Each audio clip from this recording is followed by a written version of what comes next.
Bonjour à toutes et à tous et bienvenue dans cette vidéo dédiée à notre coffret Esthète du mois de novembre 2024. C'est un vrai plaisir de remettre un petit peu la champagne d'auteur, la champagne de terroir au cœur de vos stimulations et de vos conversations, avec là, je dois l'avouer, un véritable coup de cœur, un coup de foudre sensoriel, puisque je cherche dans l'artisanat champenois et particulièrement dans l'expression de très hauts lieux de la viticulture, ces sensations un petit peu transperçantes, vibrantes, la salinité, l'intensité en fait minérale des lieux en place d'une empreinte levurienne ou une empreinte du temps. Et donc, après avoir discuté pas mal avec les passionnés de vin, j'ai étayé un petit peu la culture du domaine de Pierre et François Huret, qui sont les auteurs de cette cuvée 4 éléments. 4 éléments pur chardonnay ici, je tiens à préciser, qui mettent en lumière les terroirs à fleurs de craie de Rilly-la-Montagne sur un parcellaire qui s'appelle les Voies Blanches, un lieu-dit qui porte bien son nom puisque c'est évidemment cet éclat de terroir, de craie qui va rythmer un petit peu la bouche, vous allez voir à la dégustation de ce champagne d'auteur absolument transperçant. On le sait, 2017 était une année challengeante pour les pinots noirs, mais assez glorieuse à la fin pour les chardonnays qui sont sortis un petit peu mieux. Et j'ai adoré en fait le caractère totalement abouti des maturités, la salinité exprimée, le caractère apaisé et déjà épanoui de ce champagne blanc de blanc absolument remarquable. Alors je vous invite à prendre la bouteille avec moi et à comprendre un petit peu pourquoi ce vin est dans votre coffret, puisque évidemment ces terroirs de la montagne est de la montagne de Reims, sont aujourd'hui le terrain de jeu de beaucoup d'auteurs de la région et de très bons auteurs de la région. Mais là, on a en fait un aboutissement total, peut-être, d'un savoir-faire, d'une cuvée, qui donc, comme la majorité des grands vins d'artisanat champenois, a été poussé jusqu'au bout du rêve en termes de maturité de raisin, poussé jusqu'au bout du rêve en termes de savoir-faire au niveau de la fermentation des vins de basse sous bois, et derrière, surtout, très peu corrigé par les sucres de la liqueur d'expédition. Bref, un jus de craie, des fines bulles, et de la joie, c'est ce qui vous attend dans le verre. Vous sentirez dès le premier tour, même de la première respiration, cette impression en fait quasiment chablisienne des sensations au bouquet. Derrière l'amande douce, la poire, les sensations de pommes douces et cette légère évolution des fruits secs, on a en fait cette impression de pure craie humide, de sensations un peu marines et iodées qui sont bien entendu le relief un temps imposé par le sol. Avec un peu d'aération, on tombe dans un univers un tout petit peu plus lactique, des petites pointes d'ananas frais. Un champagne d'une grande complexité qui appelle tout de suite à certaines nuances et pointes de gastronomie. Ce que j'ai adoré dans ce champagne, c'est la pluralité des éléments. La première chose, c'est le volume de bouche. Un grand vin blanc. Imaginez un Chablis Grand Cru les clos avec des bulles. C'est un peu ça la promesse. La deuxième chose, c'est le rythme, par la sensation salivante, très bien respectée, le ouaté de la bulle qui accompagne tout cela, mais aussi la salinité, les sensations minérales iodées très longues. On voit évidemment le pédigré des lieux quand on mesure la persistance de ce vin. Et la troisième chose, c'est la discipline de tous les éléments. Tout est extrêmement posé. On n'a pas du tout de caprice ici ou là. Un vin qui en fait de début à la fin propose une énorme intensité sensorielle sans jamais déborder ici ou là. Bref, un vin qui appelle forcément un peu de réflexion autour de cet artisanat champenois qui brille tant aujourd'hui, mais surtout un vin extrêmement gastronomique qui, à l'aube des fêtes, je l'imagine, fera des étincelles dans vos verres. Alors pensez à mettre évidemment cet éclat, cette fraîcheur, cette nuance combinée dans vos préparations. Moi je pense à une nage de coquillage avec une petite émulsion finement crémée, le rencontre de l'iode, du crémeux, de l'onctuosité de la crème par exemple.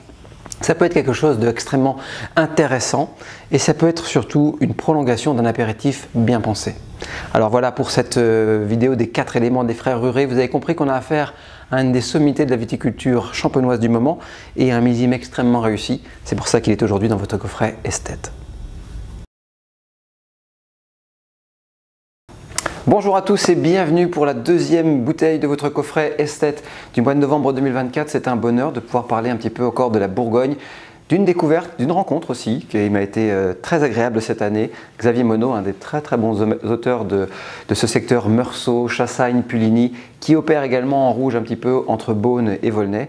Et j'ai eu un véritable flash sur ce millésime 2022, sur ce merveilleux territoire du Clos des Chênes, terroir qu'on situe évidemment dans cette partie du coteau sud de Volnay, qui donne des vins, vous allez voir, extrêmement raffinés, une sensation extrêmement évanescente des parfums, mais surtout une dimension tactile qui est ébouriffante de sensations. Donc je voulais évidemment pointer du doigt ce coup de cœur, souligner un petit peu le fait que malgré le caractère un petit peu moderne de ce pinot noir totalement égrappé et assez intense dans ses parfums, on arrive quand même avec ce territoire des Clos des Chênes à gagner à cette émotion, cette dimension extrêmement poudrée de la matière avec un immense élan des parfums. Vous allez voir en dégustation, c'est vraiment sensationnel. Alors 2022, vous le savez, c'est un millésime qui en Bourgogne réunit un petit peu le meilleur de, on va dire, 2019 et 2020 en même temps, c'est-à-dire une intensité fruitée juteuse importante, mais surtout une discipline tactile, une fraîcheur aussi qui sont réunies. Pour moi, c'est un très très beau millésime en Bourgogne, et pour les pinots noirs, en tout cas, vous allez voir sur ce territoire volnésien, on touche vraiment au génie et à l'éclat. Alors, dans le verre, vous allez voir, c'est extrêmement communicatif comme vin. J'ai beaucoup apprécié la sincérité fruitée. Le rubis, pas trop intense. Hein. Xavier Monod avait eu dans l'histoire de ces millésimes peut-être un peu plus tiré sur la matière. Ici, on est un peu plus en retenue. J'aime beaucoup cette intensité chromatique, mais surtout la précision des parfums.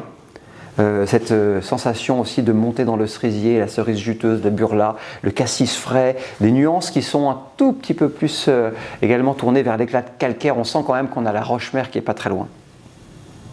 Et une finesse en fait, hein, qui fait qu'on a, malgré la jeunesse de ce grand vin, aucun stigmate du bois. Et c'est ce que j'aime aujourd'hui dans les pinots noirs contemporains, c'est qu'on ait complètement fait abstraction du caractère un peu épaulé, boisé qu'on avait à une époque dans les pinots noirs.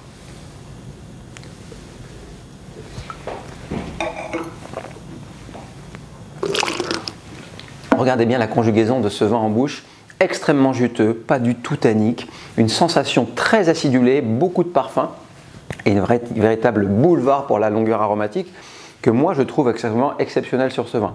J'aime surtout aussi le grain des tanins. À Volnay, bien sûr, on attend de la finesse, mais tous les Clos des Chênes ne sont pas aussi subtils et délicats que celui-ci.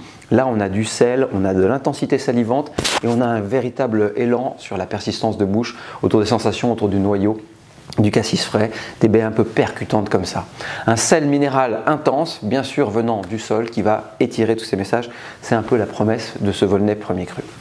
Alors évidemment, c'est un vin de grande émotion pour ce qu'il propose tout seul, d'abord pour son tactile, pour sa jutosité, pour évidemment sa persistance aromatique, mais c'est aussi un très grand vin ambassadeur des viandes fines. Donc vous misez sur ces genres de bouteilles en jeunesse, sur des viandes blanches qui seront très à l'aise, que ce soit des volailles ou que ce soit du veau, bien sûr, évidemment. Mais vous pourrez aussi faire des mariages très intéressants sur des poissons à partir du moment où vous allez chercher dans la conjugaison de la sauce peut-être une réduction au vin rouge, un fumé au vin rouge, ça peut être aussi un petit jus de viande qui peut être un contraste par exemple sur une chair fine comme du turbo ou du bar. C'est le genre de mariage qui sur un Volnay peut marcher si bien sûr vous êtes amateur plus de vin rouge que de vin blanc sur ces préparations.